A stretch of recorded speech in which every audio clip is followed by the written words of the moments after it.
Well, Robert, I don't know where to begin other than to ask, what is your earliest memory of your dad being involved in racing? Oh, God, it had to be. He started racing in 1960. I was born in 59.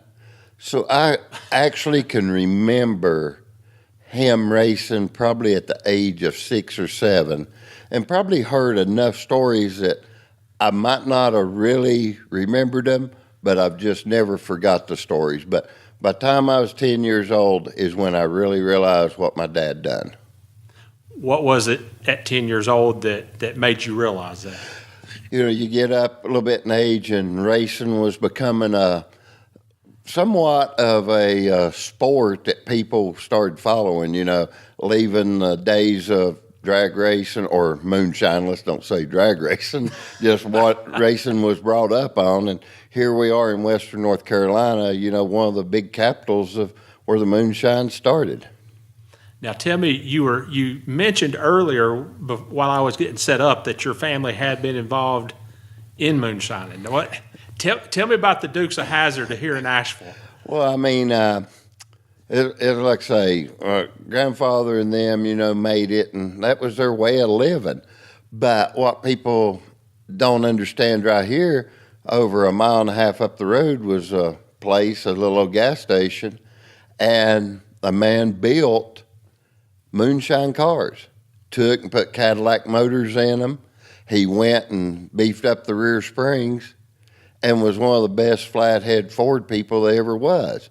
And, what was odd about that, too, is Banjo Matthews, was one of the local guys here that kind of learned from this man here how you take a moonshine car and make a race car out of it.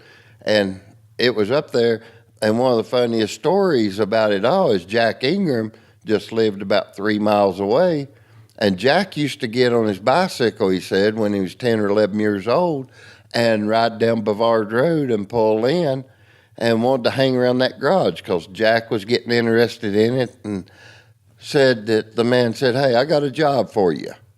I need you to wash these cars down here in the back." And Jack could wash them, and Jack said after a while, he asked the man, said, "How come I wash these cars every day, and then I come in next day and they're dirty?" And the old guy said, "Best thing to do is wash the cars and keep your mouth shut, okay?" Now, this area is such a hotbed for racing. You had so many people that raced up around here. Do those roots go back to moonshining, or was there something else at play that made this such a big place for stock car racing? We have to say the roots was for moonshining. And, by the time Asheville Speedway was built in the 60s, we had a couple dirt tracks. Asheville Weaverville was in the horizon to be built. And it was originally built by some of the guys that made their fortune in that probably and wanted to start racing as the Francis got it going. But really, I don't think that we ever contributed, or the Homestead people here ever contributed back to moonshining. But like I say, Asheville Speedway attracted so many great race car drivers. And, the best saying about Asheville Speedway that you'll hear in any of the archives you read, if you could win at Asheville Speedway, you could win anywhere in the United States. As a child, what's the most heated confrontation you remember your dad getting into, and what was your reaction to that? Scared to death. And that's probably about the time I was 10 years old. So this had to happen around 1968, 69. And my daddy and a man named Bosco Lowe got into altercation. Then it turned into a demolition derby. They destroyed their cars down at the racetrack right in front of everybody on the main straightaway, and then got out and started fighting. And, seeing that, I'd seen some heated discussions and things and heard it around the house, but had never witnessed really just, boxing match right there. And that's whenever I realized, this is something I'm going to have to live with the rest of my life. And what I mean live with is from time 8, 9, 10 years old all the way up to 21 years old of Daddy racing, seen so many confrontations that he had that's why I really started racing at a late age, because I really didn't want to live and go through what he went through. Really? I mean, we had times, and you're here in Bent Creek where I growed up and everything, and my dad lived here, since the 30s, we would get home on a Friday night after a race, and, you have to know this area. We're right in between the Biltmore State land, the National Forest, the Parkway. So we're at the end of a road here. And Friday nights, if there was confrontation at the racetrack, Daddy with somebody, or, Bob Pressley is like the king of Asheville Speedway. Yeah. And people coming by, and cussing, calling out all kind of names. And, here we all are and just wondering. And it was like Daddy never was worried about it, He'd sit there and say, hey, if they were serious, they would stop. They wouldn't be running. Now, what was your mama's reaction to all that? My mama stood by my daddy's side the whole time. I mean, I don't remember it, but supposedly the night Daddy and Bosco got into it and Demolition Derby, the fight, that them two was fighting also. So this was a free-for-all that night right there. Now, and that's probably them two. My dad's wife, my mom, Yeah. and Bosco's wife. So it was, this was one big confrontation that went on at Asheville Speedway. One of many, that happened down there. So you've kind of touched on it. At what point did you start thinking about driving yourself? Did you actually wait because of all the controversy and stuff that was going on? No, I tell you what. So whenever you grow up like we did, and there was 5 of us kids, and having to go to Columbia, South Carolina on Thursday night to race, Asheville Speedway on Friday, or Augusta, Georgia on Friday, depending on if Daddy was suspended from NASCAR or not. And then Macon, Savannah on a Saturday, or Hickory. And then Sunday, Dad'd pick us up, at the church up here at 12 o'clock, and we'd go to Harris. So here it was, 4 days a week. We was going to racing from March up to October. And as I got older and got to be 16, 17, and Dad started traveling up and down the East Coast racing, I become a teenager that had never got to see a high school football game, had never been to a junior, senior, hadn't been. If it wasn't racing, we didn't know it here. We were secluded here, helping Dad or staying out of the way of Dad, and him make sure we got an education and went through school and everything. So around 20 years old, Dad did not want none of us boys racing. Charlie was his crew chief from 13 years old. Mike was my next oldest brother. So I was kind of always in the middle of the 5. So I was with Mama a lot of the times and never in the garage, because Daddy said, this is not something I want any of y'all to do. This is a hard way to make a living, and you need to get out, get an education, and do something and make money. And it was up to I was about 22 years old that my future brother-in-law was looking for a race car, and I found one, and I said, hey, I'll go get it. I'll go get it for you, and I'll help you out, because I'm getting a little more mature now, that I went through my wild stages or whatever, being a teenager. So I went and bought the car, didn't have a motor in it or nothing, down in Dallas, North Carolina. A lot of people don't know where that is. Yeah. And I took off to Greenville. Now, isn't that near Gastonia? Gastonia, okay. Yeah. Yeah, okay. And the guy's name was Larry. He's the only thing I can remember about his red car. And I said, I'm going to go down to Greenville and watch the race. And it was me and another guy. And we pulled in, and it was my first encounter with the Blackwells. And everybody knows how Greenville Pickens and what the Blackwells was like down there.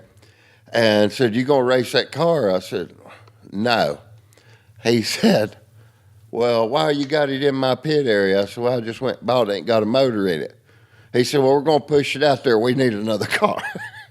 My first race. They put a record behind it, and it wouldn't start. And I loaded up, and I come home that night, and I said, "You know what? I'm going to race. I think I'm going to race." So talked to Dad, and he said, "You ain't racing here. If you're going to do it, you're doing it on your own." Because he wanted us to see how hard it was and not to give us anything. And so over the winter, I built that car, or rebuilt it, and brother-in-law helped me. Best story is my very first race with a motor in the car was at Hickory Speedway.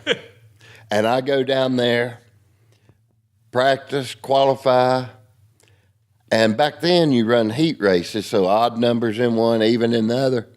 And they're going through the rundown. And now my dad's in the race, okay? He's racing too. So they call him out. He's either on the pole in the first heat or second heat. Harry Gant, Morgan Shepherd, all them, you know.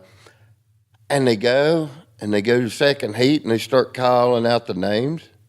And you would not think me and Daddy was father and son, because he was just standing there like I was another race car driver. That's how serious he was. And then they said, "And number 59. And I remember saying, "Dad, is this the way they do that?" And he said, "What?" I said, "They make your first race, you have to start in the rear." He says, "No, son, that's where you qualified at." He said, "You don't even need to be out here." And I can remember that heat race, getting lapped in a 7-lap heat race. And that's when reality set in. I said, "You know what? That was Daddy's way of telling me I didn't need to race, that this ain't easy." So I got Charlie, my brother, to start helping me. And I got serious. I put everything aside except racing, like I'd growed up and said I would never do again. And we got together, went out, started winning races and everything. And then, you know, the rest is history. Your dad was obviously a legend in these parts, and he obviously had his share of confrontations, as you've talked about. How much pressure did you feel to live up to what he had accomplished? And also, did you pick up some of the leftover ill feelings that he might have had with other people and them taking their issues with him out on you? No, I never did think that I needed to be like my dad. Yes, there was a lot of similarities in us, the way we raced and everything. But he was the best mentor that I could have had, because we was at Asheville Speedway, and it's your dad. And he makes a living, and I had a job at Coca-Cola, so it was kind of a hobby, but I wanted to make a profession out of this. And I remember running second to him twice down at Asheville, and could have beat him, but if you raced Bob Pressley, you knew you better be prepared whenever you passed him what the consequences is going to be. Because, I mean, he was what everybody always called him, the Dale Earnhardt, before Dale Earnhardt Sr. was Dale Earnhardt Sr. He was one of the toughest competitors they ever was. And he come back to me after that second race, got out of the car, come back there, and he said, "Boy, you ain't," he didn't call me Robert, he said, "Boy, you ain't never going to make it in this sport. When you're on that racetrack, you don't have no friends." And I said, "Daddy," I said, "I'd had to spin you out." "Son, you do not have no family or friends on these racetracks. You give what you can get, and you don't take nothing." 2 weeks later, I'm running second, and I can't get by him. And something Who are you running second behind? My dad. Oh, here we go. And I turned him and won the race. Go back 2.5 weeks earlier, when he told me there was no family, there was no friends, Yeah. He grabbed me and he said, "Let me tell you something. you ever touch my race car again. I don't care if you're a mama or what. You don't do that. Dad, you told me, he said, son, you don't ever touch that race car again. That started the feud of, it used to be Bob and Bosco Lowe. Then it was Bob Pressley, Jack Ingram, Bob Pressley, Ned Setzer, Bob Pressley, and somebody all the time, because that was my daddy's mentality. He was rattling cages before people rattled the cage, Yeah, you know. yeah. And we stayed into it the whole year. You and your dad. Me and my dad, and I mean, I won the majority of the races because I had good help. I had people that was coming on. I had a couple sponsors that helped. But that was the hardest thing. And finally, you know, it got to where my dad was getting older and it was other people I was racing with. And I kept the same mentality racing everybody. I'll race you the way you race me. Yeah. And there was times that I might have got them first before they got me, but it was a deal I had to win. You know, that was just drilled into me. If you're going to do this, you better go to win. Don't go there to make friends or anything. And that's one thing Dad really taught me. He wasn't mad at me because I spun him out. He was mad because he lost some money. He was proud of what I'd done to not take nothing off anybody.